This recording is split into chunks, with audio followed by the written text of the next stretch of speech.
I want to guide my clients with the proper set of interiors. So if they request changes, I need to be able to tell them, yes, this is possible. Welcome to Real Siblings, It Ain't Easy, a real estate podcast with the goal to educate, inform, and save their listeners time as they navigate the market and properties in their neighborhoods. Get ready to join real-life siblings and professional real estate advisors, Donna Reed and Eric Seemann, as they discuss how it may be simple, but it ain't always easy. Every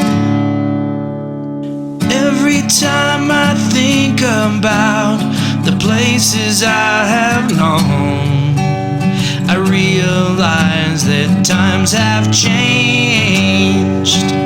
So I'll do what I can to make this house into a home.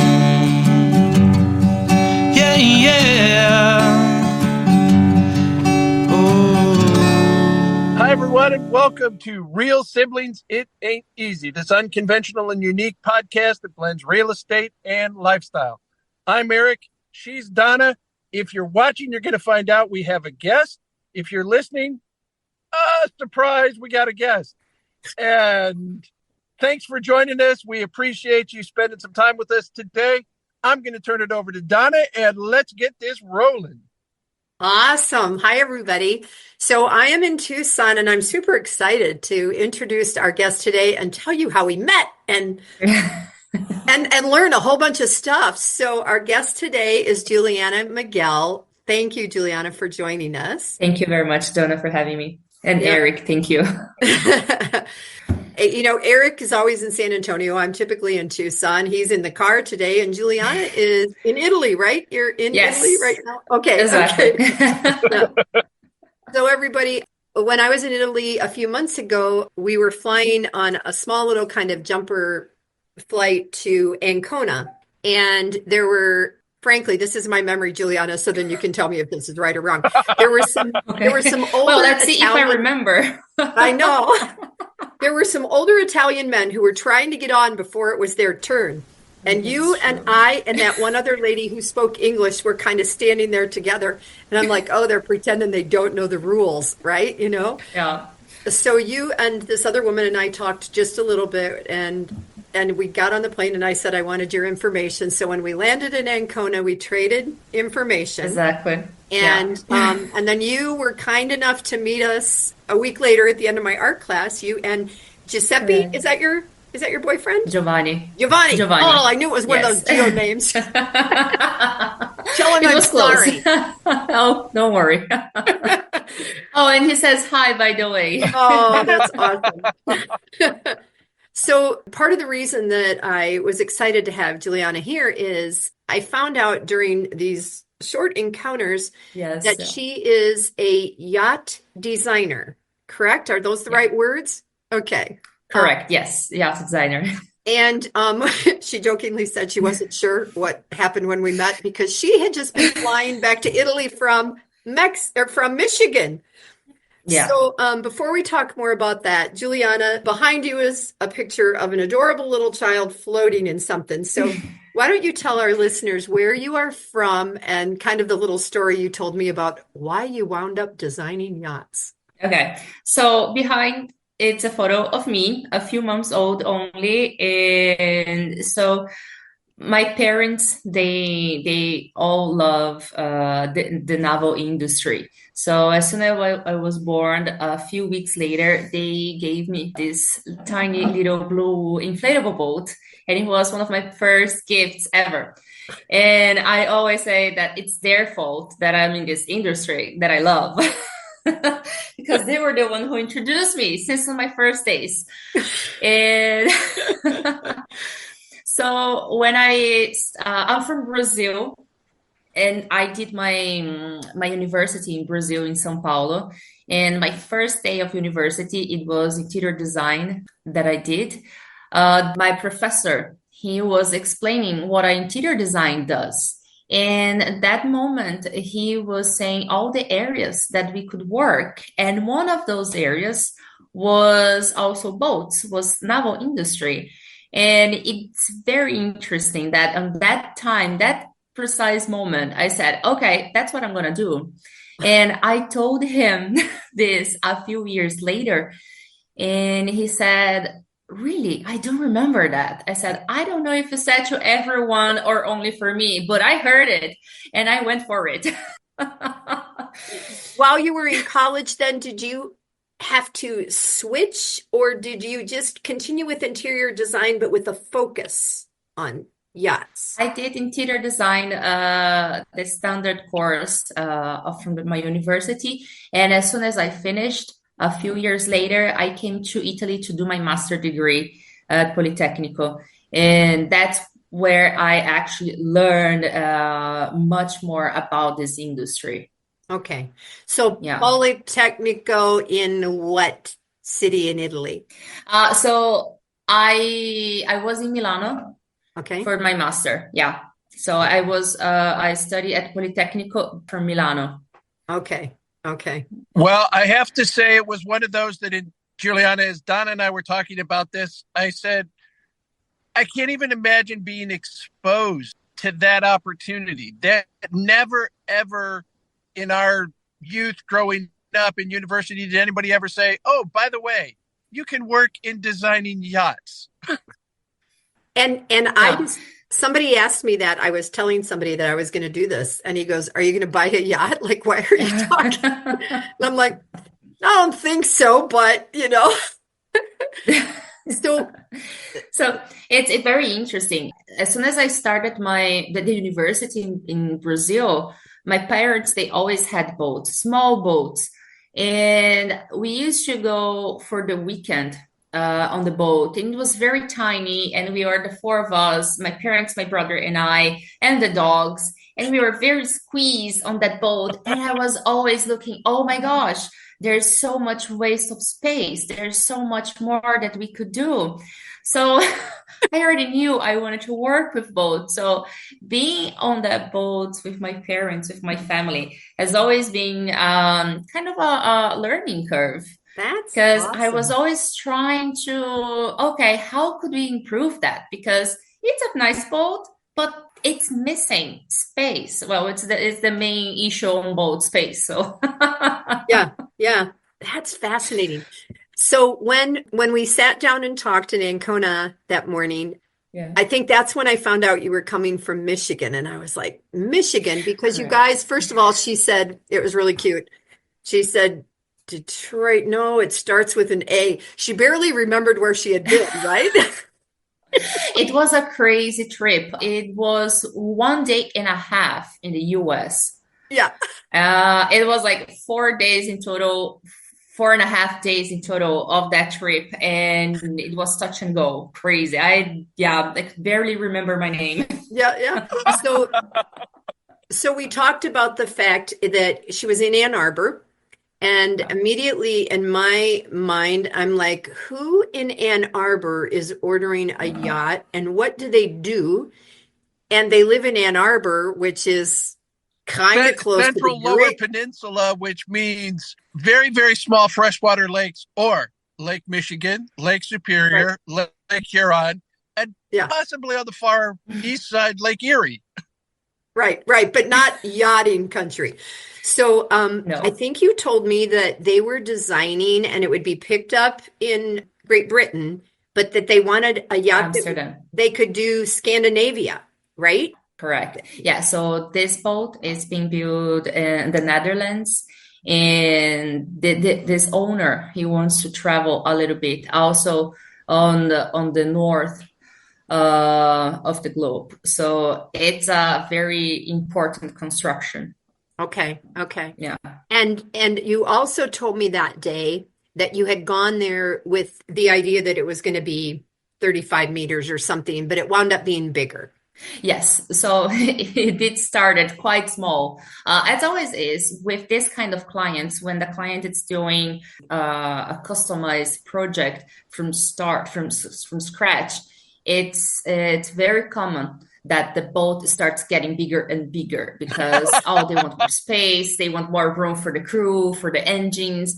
And so at the end, that boat that started from 35 meters, it ended up with almost 45 meters. So that's 10 what I meters thought. bigger. Yeah, 10 meters more. And yeah. The other thing that I had asked her, Eric, was how old is this person? Because I wanted to know whether this was young money or older money. I'm thinking it was in Ann Arbor, it was pizza money. No, it could have been pizza, but so yeah, he's around late 60s. Yeah, that's what I thought you had said. Yeah. So, yeah. Eric, do you have questions? Well, Juliana, as I looked at your company profile and when I first saw your picture, and I have to say, you on video, you look exactly like the picture they have online for the design director. It was uncanny. Yes. It's like, oh my gosh, so lifelike. That's good. Thank you. I did not Photoshop that. But when I looked at it, I know they have two classes, I guess, of basic boats. The original one that goes back 75 years, and then the catamaran style. But both of those seem to be smaller than what you just described. Is this going to be an entirely custom yacht that the business is building? So this is a different company. After we met, me and Donna, I left the company I was working, and I decided to continue my own company. So today I'm consulting with Revolution Marine Group. Okay. That's where you saw the website and so on. And today my main focus is on the catamaran, on the 60 feet. So together with the shipyard, we are helping to improve the product. So improving the interior, the materials, the quality, to bring that this project to the U.S. market. And our first boat is coming to the U.S. in late June next year, in 2025. Okay. And will that be when you say coming to the U.S.? Is that southern coast? Is there a specific west coast? U.S. coastline? It's going to Florida. Yeah. Going to Florida. Yeah, sorry. Okay. It's going to Florida. That why you where our company. The other week when we were gonna try to do this sooner, you were flying to Miami, right? You were going correct. Yeah, exactly. Okay. So I'm just gonna go back to this boat for Scandin that can go north. Yeah. Does insulation in a boat or ship change based on what climate and what water you want to have it in compared to like, we're going to be in the Caribbean all the time, that kind of thing? So it does change especially if you're gonna go to the extremes, to the north or the south, because you are gonna face icing. So you do need to have reinforcement on the hull. So it cannot be, for example, our boats that today I'm working, it would not be advised to go there because they are not boat built for that. Of course, there are always reinforcements that you can do, but it's different. It's much different. So, but the main reason is the ice breaking that you will face. And on the heating, you do have flooring heatings, you have air conditioning, hot air conditioning on the boat. So it's not an issue. Okay. It's only a production matter. So that's what's going to change. And from a style, this is the piece that, if we want to relate this to selling houses at all, I know that if somebody's buying a large RV, they can get miniatures of everything that we put in our homes. So does the marine market, does the ship and the yacht market have a whole place where you go and you buy products that are smaller than standard size, that are specifically for a yacht? How does that piece work? So basically, most of the furniture that goes inside a boat, they are custom made, because not only the size, but also the materials, they need to be plywood material, marine plywood material. It cannot be standard wood. Oh, So all the wardrobes, tables, the galley, everything is going to be custom made. Chairs, for example, are the, let's say, loose furniture that you can easily put on the boat. Those are standard furnitures. Of course, I'd rather go with products that are for outdoor. Even if I'm going to take these furnitures on the indoor, I always rather to be safe than sorrow. So if my clients, they have these beautiful chairs on the salon, but one day they want to put outside because, well, more guests, they just want to increase the number of people that they can have on their table. They don't need to worry, especially with the sun or some salt water that can come in. I always try to work with outdoor products, even if they're gonna go inside of the boat, because when you are on the boat, you're in the water, so you are gonna have the salt. It's gonna damage if you don't use the right products. It's gonna damage. It's basically like having a beach house. yeah. You're always gonna look for products for outdoor. The boat might be similar to that. Okay. And when you say wood, so to me, wood is wood is wood, and then there's like press board. Is it a layered product, or is it something that just is reinforced on the outside on a, like if you're designing the kitchen? No, it's not solid wood. We are not going to use solid wood. Okay. Or also laminated wood, we are not going to use it because whenever the water touches, it can absorb the humidity. So we need to be careful with the kind of wood we use. Okay. Because of the humidity, which is our main issue on a boat. Okay. So, Juliana, from a wood standpoint, I know what you just said, but is even like the base wood special to be adapted to become marine plywood? So not a standard oak or a maple that you might have in a house, but something that's different, that's considered to be already a hardier material that then's laminated to make it even stronger? So basically what we use is the varnishing. We try to isolate the wood. So we can use on the boat. So some of the materials that you use in your home, we can also use on the boat, but they need to have some protection for that wood, especially for the tables. Because if my client says, "I want to have a real wood table," okay, we will do it, but it needs some treatments. For it. That makes sense. And from a style perspective, so in Tucson especially, our population doubles in the winter, Juliana. So that means that a lot of retirees are coming from cold climates. Mm-hmm. It also means that when they move here, they often bring their decorating styles from where they're coming from. So our eastern United States has way more antiques than the Southwest. Mm-hmm. And our Southwest design is going to go back, kind of harken back to Native American and things like that, right? So when somebody's building, does where their age or where they're from affect their style choices for what they're going to do? Yes, it does change a lot. Especially from Europe to the US, you can see a huge difference. In Europe, you have different colors, different tones on the veneer, on the fabrics. In the US, it's much different. I think my US clients so far, I could work much more with fabrics, with colors, patterns, but the veneers being and veneers not too much dark, so quite bright boats. Some darker touch, but not too much. But it's not a rule. I did had two clients with a very dark boat, very dark interior, but not classic. It was modern. So we were instead of using dark brown, we were using a lot of dark gray.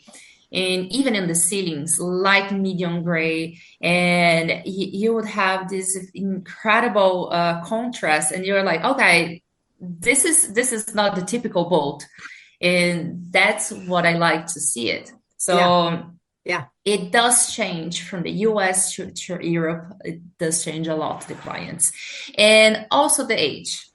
It does change. Right. I would guess that if I was a 35 or 40-year-old who could afford a yacht, I'm choosing different than what mom would choose, right? Yeah. It does change, yeah. When she was talking about the shades of gray, it's like that's the current neutral here in the United States. It's not any kind of earth tone or honey or a wheat or a off-white. It's shades of gray right now. And it sounds like that correct design aesthetic is they're bringing it onto their boats too. Yeah. Yes, absolutely. Usually what the clients, they do is they want to have the same thing that they have on their homes, they want to have on their boats. Right. So when we met, I was in Ann Arbor. I went to this client's home to see how they were living, to understand their taste in the interior, and have a clear idea how to develop their project. So you stayed it doesn't with matter. Them. Didn't you say Yes. you stayed at their house? Yes. Yeah. Isn't that cooler? Exactly. They were very kind, and we were at their home, and it was very important to understand their ideas. So it doesn't matter if it's a 45 meters boat, if it's just 20 meters boat, it doesn't matter. The client, they will want to bring their touch from their home to their boat. Mm-hmm. I'm multiplying 45 by like three and a half to see how big that is. It's 140 feet. 140. I was going to say I did it by 3 and I got with it. Okay. Yeah. So my question is, after you got your master's, how long have you been actually in the design side of things, practically, not studying? Mm-hmm. So before I came to Italy, I did work in one of the biggest shipyards in Brazil at the time. I worked for them for almost 1 year, but they knew I had everything set for the master degree. So I started my career in Brazil in this industry. And my master I finalized in 2015. And since then, I've been working on this industry. Yeah, in Europe and Asia. Yeah. So practical experience. 10 years? Yeah, more than 10 years now. Question is, in that 10 years, has there been a substantial change in what people expectations, or is this a market where if you can afford a yacht in this category, there hasn't been that much of a change over 10 years? Does that make sense? I don't know if I asked that well enough to make. Let's see if my answer will answer your question. Maybe I understood. I did realize, especially working for my previous company, which was Silent Yachts, a few years. I worked for them for 4 years. And those are electric solar panel catamarans. So especially in that company, I saw a very different kind of clients where they were very interested on the sustainability. And a huge part of my job at Silent was not only developing the interior of the boat, but following the clients also to do the selections. In the sustainability, it did not end on the solar panels on the electric engines. Okay. It was also on the interior. So until today, I do a lot of research on sustainable materials. I try to bring this knowledge with me everywhere I go. Now that I left the company, I try to bring to these other companies, to these other clients. And I see that this is something that more and more people are interested. That's cool. Maybe I answer your question? Yes. I just, is it long enough? I mean, we see design trends come and go, and outside of the standard color palette, there are things and expectations that as we've been in our business, people have a much different expectation now than even 5 years ago, pre-pandemic. Okay. The idea that you have to have an office space or a flex space in the house because of what the pandemic did.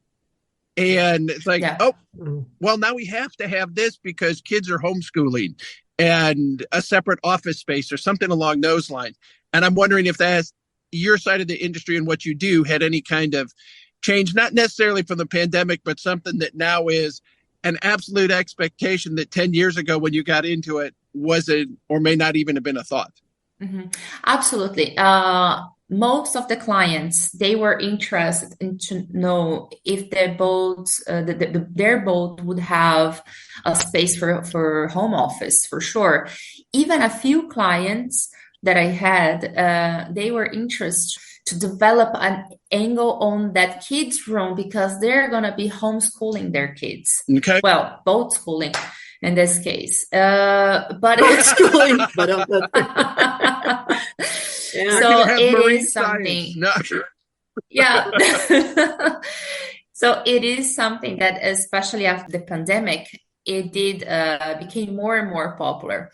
And also on that, materials that are antibacterial are also very popular. Yeah. That's interesting. Wow.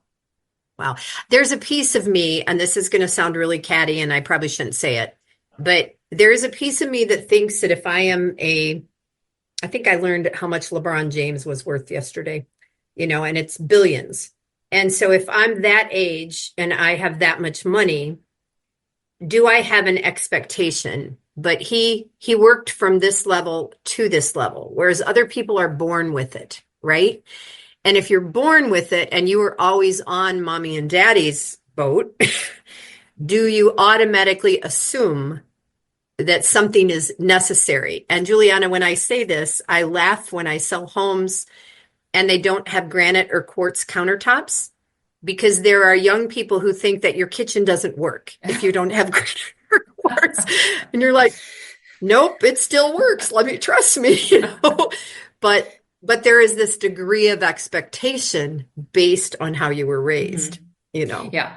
and stuff like that. So what do you have coming up? Like what's going on in the future? So for now, well, I've been traveling a little bit. We could not schedule this call sooner because I was actually in China a few weeks back. So today, this shipyard that we are following with Revolution Marine that we are bringing to the US next year, the shipyard is in China. So I'm working closely with them nowadays. Wow. And we can expect in a few months from now, in this incredible boat coming. It's a brand new shipyard. It's not brand new. It's a quite new shipyard. They already have several boats in the water. I was very surprised, very positive surprise with the product, with the quality that they're building there in China. And I'm very happy to be part of this project because being part of this projects in the start, it's very exciting because you still have I think I have so much to give in terms of to improve their product. So I think it's going to be you probably do. I think it's going to be, especially here in the States, right? I think it's going to be a very nice product coming up, and I'm pretty sure that our US clients are going to love it. Yeah. Wow. That's awesome. Do you feel like you're a woman in a predominantly man's world? Oh, absolutely. That's absolutely. And do you think that at this point is making you work harder to build your name and reputation? Or do you think that, because to me, from a design perspective, I would think that, oh yeah, I'd take a woman. Although my brother has good taste, he's good with design. So in this area, it's very interesting because it depends on how you want to work on this market. If you just want to talk to the clients and choose materials, it's one thing. But I want to guide my clients with the proper set of the interiors. So if they request changes, I need to be able to tell them, yes, this is possible, or no, this is not possible because of I don't know, because we have structure, because we have cablings, pipings, we have everything behind that we don't see it. So, and this is where I like to be involved. Sometimes I regret not doing naval engineering, but I love design. But I love to be involved in these parts, because if you don't know the skeleton of the boat, how can you develop something? So how can you do the pretty part if you don't know what's going inside of the boat? So this is very difficult on this board because it's very male, and I did had some very interesting encounters with it's tough, but well, we're here.